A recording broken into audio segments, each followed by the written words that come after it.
So my name is Katey Dallosto. I am a business development coach, trainer, speaker, author, and wanted to talk to you guys a little bit about my background and why I wrote this book and why I'm here today. Why, Rico, thank you very much for inviting me here today. I wrote a book called Fortune Cookie Leadership. And this sort of stems from when I was a team leader. So my background was I was in corporate sales for 15 years. I went to Catholic school, which means I started selling in the first grade. So I have literally been door knocking since I was 6 years old. When I got my real estate license, I started door knocking in my dad's neighborhood, and one of the neighbors said, "Hey, Katey, what are you selling now?" So that was an actual quote from one of my dad's neighbors. I'm like, wow, I guess I've been here a few times. So when I became a real estate agent and a team leader, I will always feel, and I don't know if Rico feels this, but when you do a weekly sales meeting, when you do a weekly team meeting, sometimes trying to find something motivational and inspirational for you all as real estate agents is a little challenging. Has anybody ever Googled inspirational quotes? Yes. You'll drown, right? It's like looking for a hammer at Home Depot, right? So it's too much. So I felt like, man, I just need something that I could just grab, and I started thinking about this book. My mom passed away 20 years ago, and she was one of those people that was the queen of the one-liners. Does anybody have family members, the king or queen? If you don't know one, you might be one, all right? So that just might be the thing. So my mom never met any of her grandchildren, so we decided, my sister and I, that we would start writing down some of Mom's one-liners and some of the stories. And it turned into a book, because I realized that I also tend to parent and as well as coach people with a lot of one-liners. That's where the term fortune cookie comes from, because my oldest daughter, who's now 20, one time when I was coaching her and we were having a parenting teaching moment, she said, "All right, coach, for fortune cookie, I get it." So I became fortune cookie. And I'm like, she's right. I tend to speak in fortune cookies and one-liners to get the message across, just as my mom did. And so that's what this is. So fortune cookie leadership is 52 little one-liners. The story of how it originated, or where the story, just how it came to fruition, and then a little lesson for life or your leadership or your sales business. I said it is a book written for salespeople and leaders. The longest chapter is 2.5 pages long. So you're welcome. So I wanted today to bring you a few chapters from the book Fortune Cookie Leadership. And we're just going to talk about a few chapters. This is really around sales. I said sales is not just what I do, but it's sort of who I am. I said the Catholic school thing kind of really put that down. But I also found that it is a great opportunity for you to set your own goals. And I couldn't agree with you more. I've been through Bold twice. A big fan of writing down your goals. How many people have found a goal sheet in a folder or a briefcase or in a drawer and found it from something? You're like, man, I forgot about these, and I hit them. I got them. I love that. And that's something that you wrote down, you looked at once or twice. What happens? What's the power of seeing it all the time? Even if you just walk past it, I've seen, I know in some of the offices, I've seen vision boards. Same sort of thing. You don't have to stare at it and focus at it every single day, but even your subconscious mind will create opportunities for you. And so the first chapter of my book is Closed Mouth Don't Get Fed. Right? My son, as a 5-year-old, mastered this. So I have 3 children. I have 2 daughters and a son. And my son is, I think, got some salesmanship to him, and he kept asking for the same thing over and over and handling objections like a pro. And I'm like, as a salesperson, this is amazing. As your mother, I'm going to kill you, right? So he's like, but Mom, closed mouths don't get fed. I was like, oh, all right, fair enough. So that's the first chapter of my book. I'll make sure, yes, I need to go. But you have to have the courage to ask for something. I do recommend, if somebody hasn't seen it, the Brené Brown video on vulnerability, that in order to be vulnerable, it takes courage. I actually shared it at a team meeting once, so it's 20 minutes. It's kind of perfect, yeah. So the Brené Brown video on vulnerability is really around that vulnerability is where courage happens. It's where innovation happens. It's where we connect at a deep level with people, is when we're vulnerable with each other. And if you think about that, you think about your most important relationships, they're the ones where you have been most vulnerable, The high highs, the low lows, right? The first person you call when something good happens, the first person you call when something bad happens are the people that you've been most vulnerable. And so you think about that creating some courage for yourself is a great opportunity to be vulnerable, but then also to ask for what you want. So we're just going to touch on these 5 chapters. Closed mouth don't get fed. Sales is a contact sport. Courage is not the absence of fear. I'm a baseball fan, so I'm going to throw that in. You can't steal second with your foot still on first, and enthusiasm sells. And we'll talk a little bit about that. And I've got little stories for it too. All right. First chapter is closed mouth don't get fed. Now, I have been coaching and training real estate agents and loan officers for the last 10 years, and a lot of people tend to use the force to get their business. Right? That's why I got Darth Vader up there. I was going to use the force. I'm going to say something out loud, and then I'm going to just use the force to get business. And sometimes the force works a little bit, right? Have you ever had that where like I'm thinking about somebody and then they call you? Yeah. That's creepy. And I always, when they call me, I was like, okay, now we're just using the force to communicate. All right, that's kind of cool. So sometimes using the force is kind of neat. And sometimes closing your eyes and crossing your fingers is hope. But hope is not a plan, right? And that we've got to actually take the time to write some of these things down. And you guys are talking about this today. One of the things about when you are asking for the business is sometimes when you are in a meeting. I love that you guys were talking about with jury duty and wearing your name badge and hey, get into the path of business. There's going to be people there that are frankly bored and they're going to want to talk to you. All right. How many times a day do you get how's the market? All right. Personally, when somebody asks me how's the market, it's an invitation for me to market to them until they die. Okay?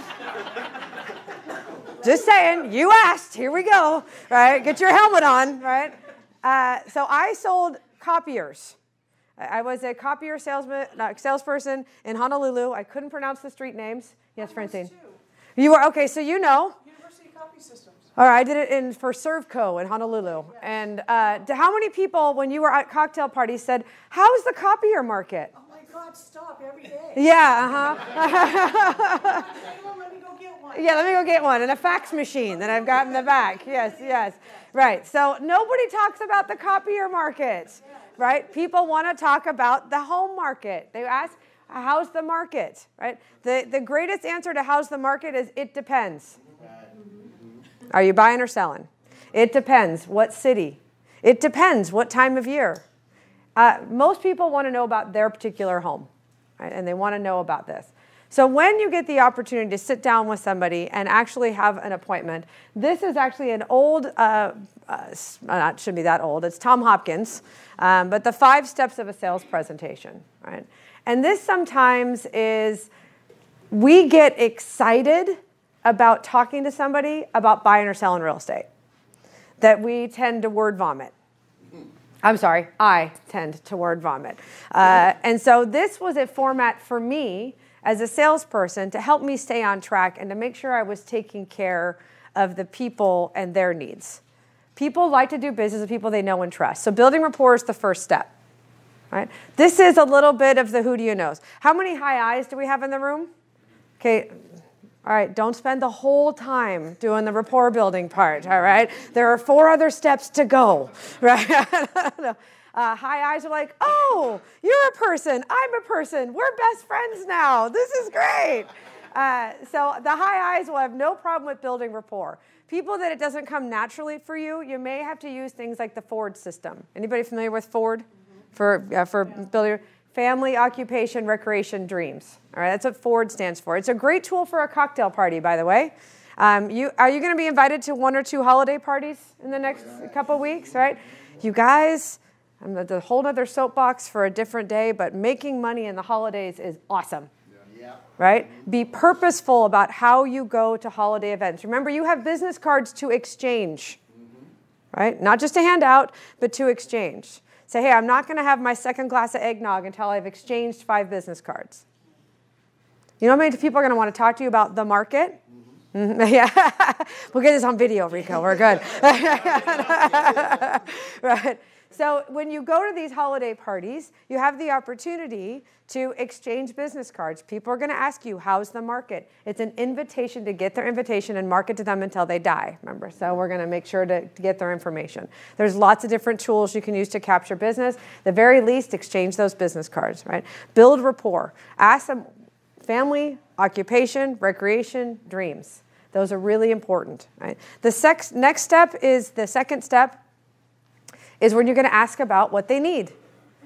In real estate, most people buy and sell real estate because the time of their life, not timing the market. Do you guys agree? Yeah. All right? Time of their life, not timing the market. Yeah, sometimes we get lucky and we hit the market. We hit it at the right spot. And people are talking about the market because we're seeing some shifts, yes? So I was part of the national training event when Gary Keller wrote the Shift book. So I went to 25 cities in 10 weeks. It was one of those, what day is it? What city are we in? And I was working with top producer systems and doing the technology training, using a lot of the tools that Keller Williams has to incorporate how you adapt in a shift. So what basically, as the market tends to normalize a little bit, and we all can kind of take a deep breath, which is good, we want to make sure that we are sticking to some of those basics, right? So some of those basics are getting in and asking people, why are you doing this? So, hey, we want to buy a new house. Awesome. Why? What does that mean to you? So what? Right? It means something different to everybody. And so, hey, we want to buy an investment property. Awesome. Right? You guys, you just had somebody come and speak to you about new home construction. They are playing Let's Make a Deal right now. You guys, your clients are going to those new construction communities with or without you. It's better for you if they go with you, right? And you help them and show them. And once somebody falls in love with something, like, what about this touches you? Why is like this seems to really connect with you? Well, you know, my grandpa always built a garden in the backyard, and this backyard reminds me of that. And I know every time I'm going to go in my backyard, I'm going to remember wonderful memories of my grandfather. Let's sit at the kitchen table and write the contract right now. We're done. Right? That's what about this is important to you, right? If you've got somebody moving from San Francisco to Sacramento, a big backyard may be a little bit perspective may be different, right? So what does that mean? Why is that important to you, right? Is it just spot for a little herb garden, or do you want a pool and a tennis court, right? Those are very different things. So finding out the motivation, the so what. I mean, we understand that long-term wealth is developed with equity in our homes, and that the wealthiest people in the world are landowners. We can understand that from an intellectual. But part of this decision to buy a home is also emotional, right? And so even buying an investment property or a second home is emotional. So we do that. The third part is a solution. What are you going to do for them? Why will you be the best listing agent for them? Let me present to you who I am and what I do, and based on what you shared with me, why I'm the best match. Then you handle objections. By the way, objections are great. We love objections. Who loves objections? All right? Objections means they were paying enough attention to you to ask you a question. All right? So objections are good, and then closing for the next step. All right? Oh, I kind of went over those really fast. Never mind. All right. Here's the thing about asking for the business. The United States is the culture of Superman and Wonder Woman. How many of you have taken the DISC? Familiar with DISC, right? You've heard of DISC, right? Behavioral profile. You understand that he was the same guy that created Wonder Woman. Pretty interesting guy, right? So this is the culture of Superman and Wonder Woman. When you ask for things, and I ever did in any real estate class, right? On page 7, paragraph 3, line 4, what does this mean? I was like, I have no idea. I was like, this is what I think it means, but let me confer with our attorney and get you the exact answer tomorrow. Is that okay? I'm like, oh, yeah, I just was curious. Okay. But the idea is that you got to get out there and make contact. Sales is a contact sport. We've got to go make friends. I have met realtors that start off with, hey, I'm going to start every day with 10 business cards in my right pocket, and I want to exchange it for 10 other business cards in my left pocket by the end of the day. My job is to go out and exchange 10 cards. My job is to go out there and connect with people. How many of people have heard Dick Dillingham speak? Okay, I'm a big Dick Dillingham fan. Dick Dillingham, hello. So Dick and I had a whole conversation about open houses. And he's like, I don't get open houses. Why would you do open houses with strangers when you could do so many more things with friends and people that already care about you, trust you, like you, and want you to be successful? And I said, well, why aren't you inviting your friends to the open houses? And he's like, well, that's a good idea. See, I see open houses as a party. Have a party. Happen to be at an open house. Invite all the neighbors. Invite your friends. Put it on social media. Put an invite out. Have live music. Have food. You guys ever been to a farmer's market? And you see the people out there that they have to pay the $200 to have their little square, and it's the mandolin playing, right? Or somebody with them playing a guitar, and they're selling their CDs. You're like, hey, why don't you come to my open house for free?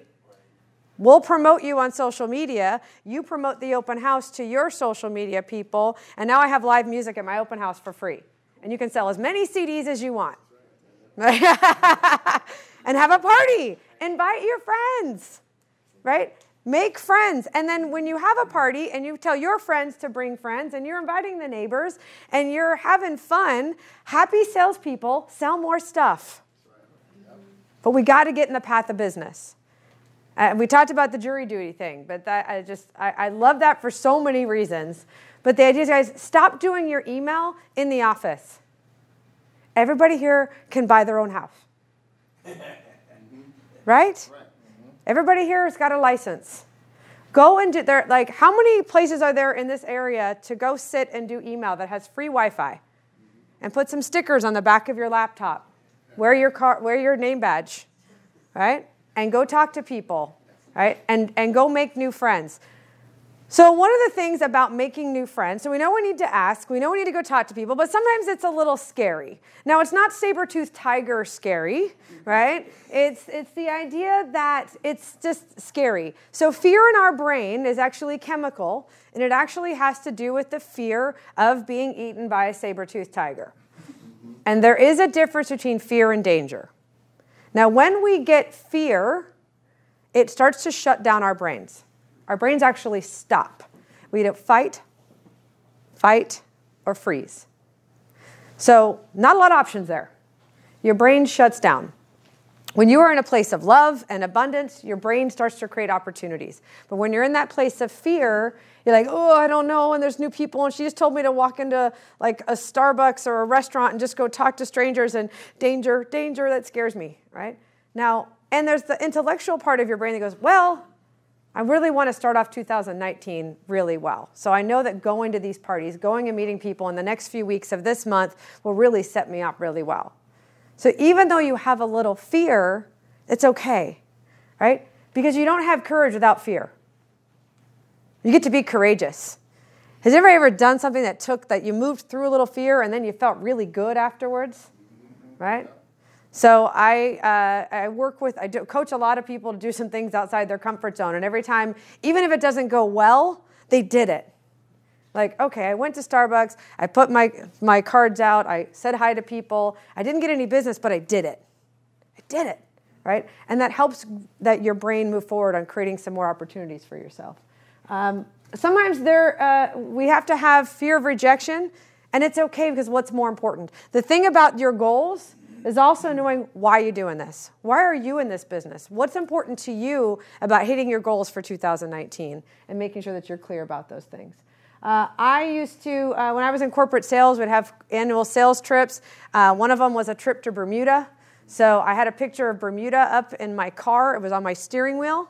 So on the days where it's like 4 o'clock and I'm tired, I don't feel like going out on any more sales calls or knocking on any more doors, and I'd get into my car like I'm about to head home, and I'd see Bermuda. All right, I'll go hit one more building. And typically that was the building that you end up creating the opportunity. When you push yourself through that fear of like, oh, but I'm tired, I don't want to, but the goal kind of helps you stay one more step ahead. All right, you can't stick with your foot still on first. I'm a Ricky Henderson fan.